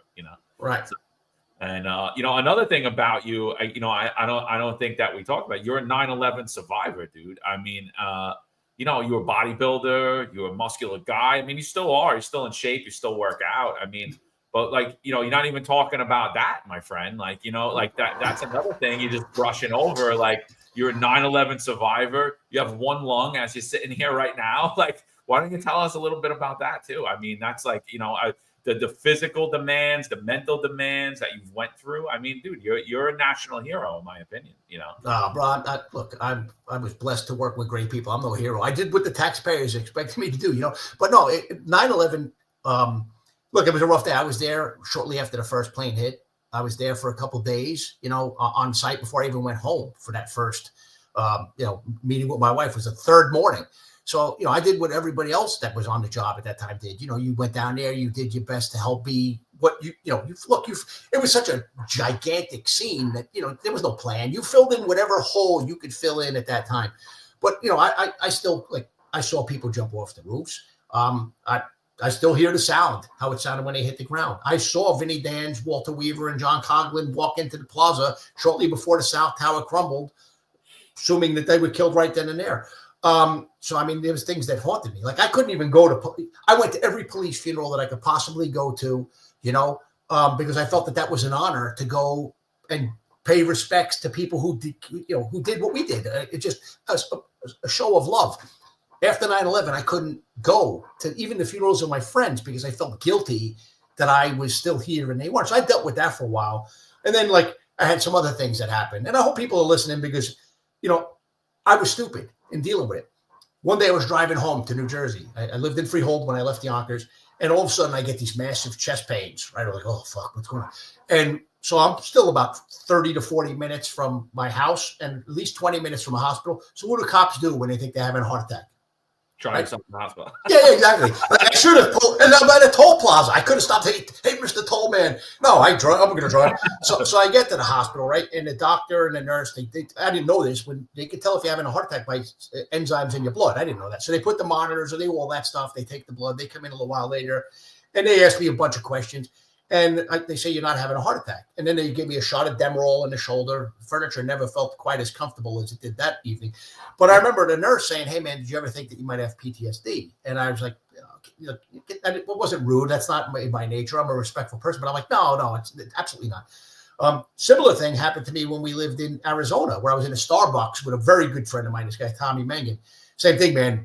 I was having such bad chest pains that he didn't even wait to call 911. He just right away called 911. They throw nitroglycerin pills down my throat, put me on a backboard, rushed me to the hospital. Spent a couple of nights in the hospital, a bunch of tests. Doctor says the same thing, man. You think you might have PTSD? And I'm like, no, absolutely not. Bro, it wasn't until years later. I went down to Florida, like I was saying before. I was the number 2 in the office, then eventually promoted to the number 1 for the special agent in charge job. And I was in Carlisle, Pennsylvania, mentoring a class of ASACs, assistant special agents in charge. So I'm up there as the class mentor. And, I'm at a bar called the Gingerbread Man. And if anybody is listening that lives near Carlisle, ice cold beer, great food, dirt cheap. I highly recommend the Gingerbread Man. So anyway, I cough. I'm in the bathroom and I cough up some blood. And I'm like, oh shit. I saw Breaking Bad. I knew what this meant. So at this point I go to urgent care the next morning, and it's kind of a funny story. I walk in and there's a couple little kids waiting to be seen. I'm the only adult in this urgent care. So I go talk to the doctor, and all of a sudden they're doing chest x-ray, and this crappy little facility. They were nice, but those plywood doors that you could almost put your finger through? Yeah. So I'm sitting in the room waiting for the x-ray results. And on the other side of the door, I can hear the doctor. He's like, oh, Jesus, I can't tell this guy. This guy's going to freak out. And I'm like, I know he's talking about me. So he comes in. And I'm like, okay, here we go. He's like, hey, we found a little something in the x-ray. It could be artifact. Don't worry about it, but we'll have our radiologist look at it. So, okay, no problem. I leave. I go back to this ASAC thing. And while I'm there, I get a phone call from the radiologist. He's like, hey, we found something. We'd like you to come back. We have a relationship with a hospital down the road. We'll give you a CAT scan. And I'm like, hey, no, thanks, buddy. Got on a plane, went back to Florida. The next day, had a CAT scan, and then the biopsy turned out to be cancer. So I had the lung removed not too long after that. And brother, that's when it was weird. I come out of surgery. I'm down a lung now, and I'm laying there in the hospital bed. You got this weird blanket on you that keeps you warm. It's almost like an inflatable air mattress, but it's hot. And I remember looking at my daughter, who's now a federal agent, by the way. She's a mess. She's sobbing because she'd never seen me in that sort of position before, where I'm just completely helpless. My wife is a mess. And I'm sitting there and I'm thinking, wow, man, here I am laying here in this gurney, we're in the hospital bed at this point. And I'm thinking about all of these cool cases that I had and all this stuff, and then I'm thinking about all the times I went on vacation with my family, when we went on vacation, we did things where I was like this on the phone, dealing with work related shit, or on the beach, you're taking a phone call. And I'm like, what an asshole I was, like that I didn't spend the time with the family. It was like, it took all of that stuff that I had been through to get my head out of my ass and say, hey man, you know something? I came into this profession whole. I'm going to leave whole. And that's when I finally decided to start talking to people about what I had going into my head. Because man, you know how it is, brother. If you're into the job, you come home at times, you'll turn on the television, right? You're not even watching the television. You're in your own head so much. And then your wife's calling you or the kids are calling you. They have to call you 3 or 4 times before you snap out of it and say, hey, what's going on? That's where I was. And I was there for a long, long time. So, man, that's why, cops aren't allowed to get PTSD. Yeah, man, we were always taught that, hey, man, I'm the police. I'm the guy that you come to for help. I don't ask for help. Thank God for our military, because it's the folk coming back from war in the recent past that finally started to snap out of it. And the military started to finally address PTSD. And then I think law enforcement is following. But, man, we were way, way behind the curve. And I'm glad we're there now because I feel so much better that I'm acknowledging that, hey, man, it's okay to not be okay. It's not okay to not do anything about it, Yeah. I think we're still behind the curve a lot. Like, I still, you don't see cops diagnosed with PTSD. The doctor will tell you, like your doctor, like I said, you're a street cop. You do over a decade, you got PTSD.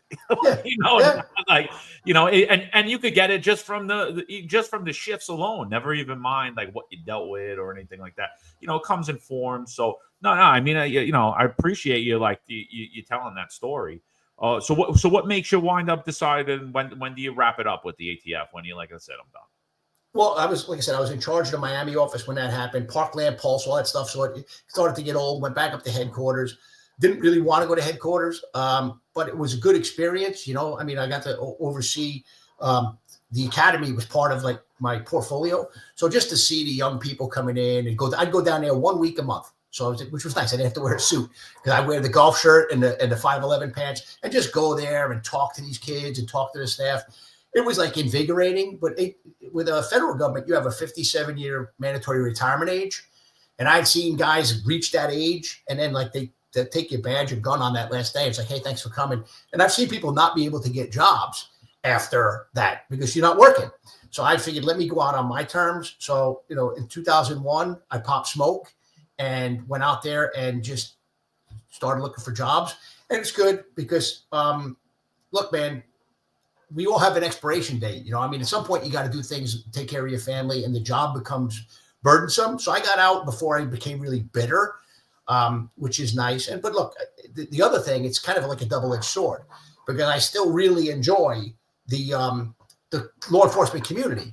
So I stay in touch with them. By now I speak a lot, like at Federal Law Enforcement Training Center, or I'll speak to law enforcement groups about what I went through, kind of the stuff we're talking about today and the importance of making honest, good decisions and taking your lumps when you're making mistakes. So, I mean, that's what I'm doing now, is just trying to stay busy and connected to the profession by kind of doing what we talked about earlier, by being that old guy, like those old farts from the 4 or 5 squad, passing that knowledge back so that people can, learn from my mistakes, so to speak. Yeah, no, and you got a second lease on life, right? You get to be the family man that you aren't. When did you write the book, dude? Like when did that come out? Well, you can't write a book about ATF while you're with ATF. So literally, I started writing the day I left ATF, and it was funny because part of the writing happened. My wife and I took a trip to there's a place in Shepherdstown, West Virginia. It's called the Bavarian Inn. So we went to this place. It's right on the banks of the Potomac River, and started writing there. And my wife was great, man, real supportive. She's like, look, you got to tell the story. Because the weird thing is, like, going back to when I was talking about when I was in charge of training at ATF, we spoke about, hey, man, why don't we teach people what happened? Because I get approached all the time by agents from other states. Like, hey, man, like, what really happened in Phoenix? And I'm like, well, why are you asking? Because we weren't allowed to talk about it. It was like Fight Club rules. We don't talk about Fast and Furious. So that happened a lot. Then I'd have people from other agencies do the same thing. So we were like, hey, man, why don't we put together a training about it so that, hey, there you go, right in, so that it never happens again? Because, brother, the old adage is true. If you don't know about history, you're bound to repeat history. And we would always be told, nope, we're not doing it. DOJ won't allow it. We won't allow it. So I figured, you know what, for the agents that are still there, for the Terry family, for people who want to hear the real story, not the Democrat version or the Republican version, because there was a lot of that shit going on too. it's time to write the book. So I did. It started as a 174,000 word manuscript that I just typed away like a long, boring ass police report. And then finally, somebody gave me the sage advice of, man, you need to bring in an editor or a ghostwriter, which is why Keelan McGregor's name is on the book. She's awesome. She took that and really turned it into something that I think people have said is actually entertaining to read, as opposed to a long, boring police report. And I know you listened to the book. I know it's out there on audiobooks for those people that, don't want to read. My only critique is I wish it was you doing it. Yeah, but we need a translator. I wish it was you, dude, because I know about a lot not doing this now. We always get books. Like everybody, oh, could you read my book? And we'll come on. I'm like, yeah, and the people like it, because I hearing it from you is even more different now too. But I like to, any book that I read, I get the book, but I listen to it too, because that's just how I take in information better by listening to it. I just noticed that about myself. So if I bought your book, that means I bought it twice. Oh, thank you. Thank you, brother. I'm still trying to make that money back. I paid lawyers. But to Michael's question, yeah, the FBI, same rules. Here's the weird thing. You have to get the agency to look at your book. So, and I knew guys that wrote books in the past, and they get, hey, man, we really, change this name. We'd like you to change this name, because they're trying to, protect the agency or whatever. The cool thing is when the ATF lawyers looked at my book, they were like, because look, they didn't like what happened either. They're like, hey, man, you might want to check, because your book says that Ken Melson, who was the director at the time, was deposed on July 4th of 2011. That's a holiday. There's no way that happened. Well, it did. It actually did happen. He went there on July 4th because he didn't want to be seen by any government employees. So he figured, let me go there on a holiday. So that was the only critique that ATF lawyers had about the book. Other than that, man, they were like, hey, man, thanks for telling the truth, which is nice. Yeah. Donahue says the World Trade Center program states 90% of MOS working or with the NYPD on 9/11 have related PTSD and anxiety. Well, I have no doubt. How could you not? But nobody's ever been compensated for that either. So that's the other thing, right? No one's ever been officially diagnosed with that in the NYPD as per NYPD medical doctors. And that to me, that's a problem, They're witch doctors, man.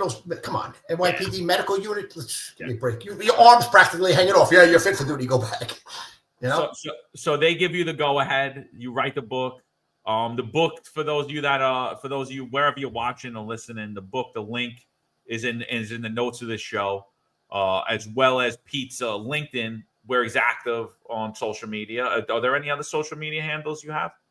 I'm on Instagram, but I don't really do much on there. I'm mostly just if my kids post something. So, and I'm on Facebook under my name.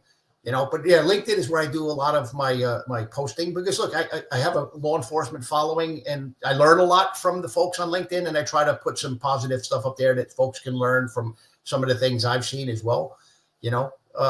Again, I do miss being part of the law enforcement community, because it's a noble profession, and I loved what we did. Yeah. So you're a keynote speaker now. Could you just, what else you working on, bro? Any big news coming out? Any other things that we're doing? Yeah. I got my feelers in the water for certain things. There has been some Hollywood interest in the book, and we'll see what happens. But again, it's just, I can play you, bro. I'll play you, but I'll put a wig on for the. Yeah, Stephen. Yeah, I have a website. It's www.peterjforcelli.com. That's where I can sign a book for you if you're interested. Yeah. All right. Awesome. Yeah. So yeah, definitely check out that book. You're working on a podcast with Tom Joyce. Tell us about that. Oh, yeah. Well, first off, Tommy Joyce is a guy I absolutely love. He's the real deal. And we very frequently talk about ongoing issues, the two of us on the phone, venting, just pontificating, solving the problems of the world. And we decided, why not let some other folks join us for those conversations as well? Look, a couple reasons. One is it's nice to spread our knowledge to other folks. But hey, man, there's a lot of people out there who will teach us a thing or two. We actually filmed the pilot episode last night, and we had the chief of detectives from the Jacksonville Police Department on. What a amazing guy. So, just the old school chief of detectives. It's going to be good. I'm looking forward to it, because like I said, it keeps me in touch with the profession, so it'll be fun. Yeah, there it is. 10-4 Tavern. Stories served straight up, sometimes with a twist. They're going to actually be on the Finest Unfiltered. So Finest Unfiltered media platform. So we're excited about that. Yeah, I think it's going to be awesome, dude. I think I think people have a lot to learn from you. I know I do. I know Eric feels the same way about you and Tom, and it's the same thing that we felt for Ron and Rob. Like, there's vital experience. Like if guys in this profession aren't getting the experience by going to work, then they could get experience by going to podcasts or listening to speakers. I mean, I know I learned a lot here today from you, and I Thanks, appreciate you taking the time and speaking with us and being open with us. Anything that we missed? Anything that you want to talk about before we start to wrap it up? No, just like I said before, man. I know there's people listening who are probably coping with things. I mean, but look, we're just right now we're in a bad spot as a profession because there's people who want to demonize us unjustifiably. And like I said many times, I even said it yesterday on the podcast: is nobody hates a bad cop more than a good cop. So don't let people get you down, man. And look, if you're dealing with demons, talk to somebody, man. There's no need to look for permanent solutions to temporary problems. You know what I mean? So take care of yourselves. And look, you can't take care of your family and you can't take care of your people if you don't take care of yourself first. And to your point earlier, man, I turned into a fat, lazy, you-know-what after I had the lung removed, because I always operated under the, hey, man, if I can't bench press a lot of weight, if I can't do things, why bother at all? But for the last few months, I'm back in the gym. So, I mean, even getting yourself mentally healthy, it doesn't happen overnight, man. I had the lung surgery in 2018 and I finally got my ass back in the gym. So it's baby steps, but do something good for yourself and for your family, And so like how do you deal with the PTSD on like the day to day? How do you deal with the anxiety, the PTSD? Like what's because you still had a successful career years after that, and then you got thrown more bull crap to traumatize you even further. So like, how'd you get through that? Like, what was your routine? I know you work out. Anything else that you did? Well, the working out is, like I said, recent, because I was partly a little bit depressed in that if I can't work out the way I used to work out, like for me, if you didn't have at least 2 45-pound plates on the bar, you weren't lifting weights. Now I can't even get close to that because my shoulders are shot. I gained a lot of weight in the wrong places. So, I mean, again, making progress. So, but truthfully, the thing that helped me the most, I know some people need medication. I wasn't there. I actually met a guy down in Florida in Vero Beach, this guy, Anthony Profeta. He's a meditation coach.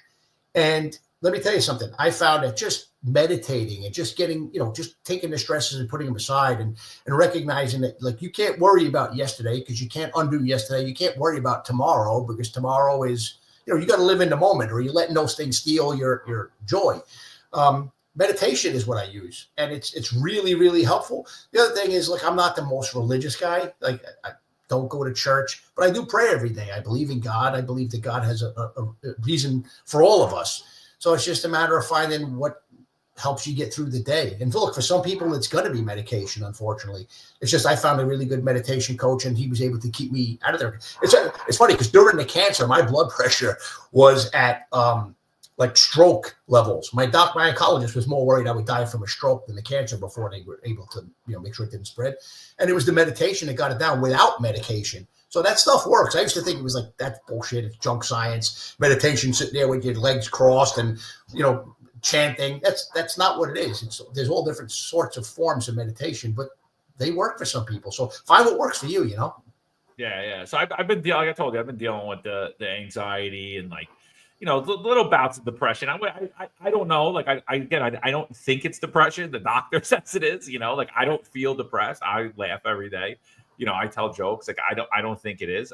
But I've been trying to meditate. I pray every day. I think the prayer like alleviates me a lot, gets me through the day. I'm not the biggest church goer either. I'm not. I have my own issues with the church. 2020 really did that for me. The way that the church, and in my opinion, that they turned their back on people who thought the way I thought, or called out the things that I called out. So I still pray. I did try to meditate recently, and I gave myself 5 minutes. I said, I'm going to meditate for 5 minutes. And I'm going to tell you, it's hard. terrible, dude. I was Yeah. like, I can't believe I can't do this for 5 minutes. It's a process. And look, the thing is, people think that you have to meditate to like whatever. It could be like to focus on a drum beat in a song. I mean, there's different ways to meditate. That's why this guy, Anthony Profeta, like I said, a meditation coach, he's a former doctor. He was a doctor that didn't like medicine. He basically thought medicine was corrupt for a number of reasons and left, and then opened the business for a while, then realized he took meditation. The guy's amazing.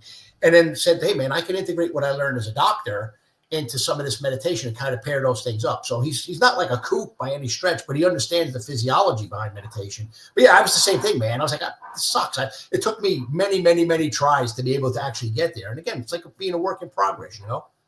Yeah, dude, I'm telling you, I tried to do it. I was like, I couldn't do it, but I was like, not thinking about anything for 5 minutes, and I couldn't do it. I was like, I don't know, but I'm gonna get there. I'm gonna keep trying. You know, I think that's what that's the slight improvements every day. I think that's what the gym taught all of us, right? Slight improvements every day. So 100%. And just if with the last thing before we let you go, the basis of the podcast, like what are you guys thinking about it? Like what are you and Tom thinking about it? Like what's your initial thoughts on it? You know, like what's 10-4 Tavern going to be? Like what are people going to experience when they go to it? Sure. It's going to be conversations. It's kind of fair game on anything. We try to stay away from religion and politics, but we know those things will trickle in a little bit. It's just to talk about current events, to give honest opinions and to hear honest opinions, just like you would if you were sitting belly up to a bar somewhere. That's kind of like the mantra of it is just some people talking in a pub. Informal. We're actually going to have a drink. People are welcome to join us with a mocktail or to drink a glass of water if they want. But we'll probably discuss what we're having that day as an opener. And then we'll get into some of the topics of the day, mostly ongoing news events, big cases and whatnot. So, but again, that's the stuff that Tommy and I used to talk about in private. Now we're just going to kind of make those conversations somewhat public. It's going to be fun. No, it's going to be good, dude. I'm looking forward to it. I'm looking forward to it. So, we'll let everybody know like what dates and times that they're gonna start dropping episodes. I think it's going to be awesome, dude. I'm telling you, I think podcasting has and like doing media on this has really brought in the voice of the rank and file in a way that so did your book, right? Your book was basically, this is what I experienced, right? Like right. I'm not telling you I'm just telling you this is what happened to me, and this is what I think about that, and right. And so it's been a blessing, man. And it was an honor and a blessing to have you on. Excited. I know Eric's excited. The whole team's excited to have you guys come on as well. So we're looking forward to that. So why don't you close us out, dude? Anything you want to last words? Anything you want to say? Well, look, my deepest appreciation to you, John, for having me on, because I know a lot of guests you've had on. I love your show. And look, man, my thoughts and prayers with Eric. I know I could not fathom what he's dealing with, man. What a wonderful guy. And it just breaks my heart that he's dealing with what he's dealing with. So he's in my prayers. Your listeners are in my prayers. Look, again, noble profession. We need to look out for each other and keep each other safe and keep each other healthy, even though we're no longer actually carrying a badge and a gun anymore. So, yeah, thanks for having me on, brother. No, it's a pleasure, dude. It was an honor. The pleasure's all mine, bro. All right, so that's it, fellas. The finest Unfiltered. Check out 505 or 1705 tonight. You're going to get the executive perspective. They're going to be doing NYPD Comstat, an inside look, and they're going to be getting through that. That's going to make some waves, I think, and I'm excited to hear that conversation. And then again tomorrow, I'll be back on 0805. I'm going to have a person running newcomer into politics, Athena Clark. She's running for city council. She's looking to unseat Mercedes Narcisse, followed by the Sal Greco show. So that's it, people. Find us Unfiltered. We'll be back at you tomorrow. There's a handful of retired officers that don't live in the state that have a lot to say about the dream team, as I like to call it.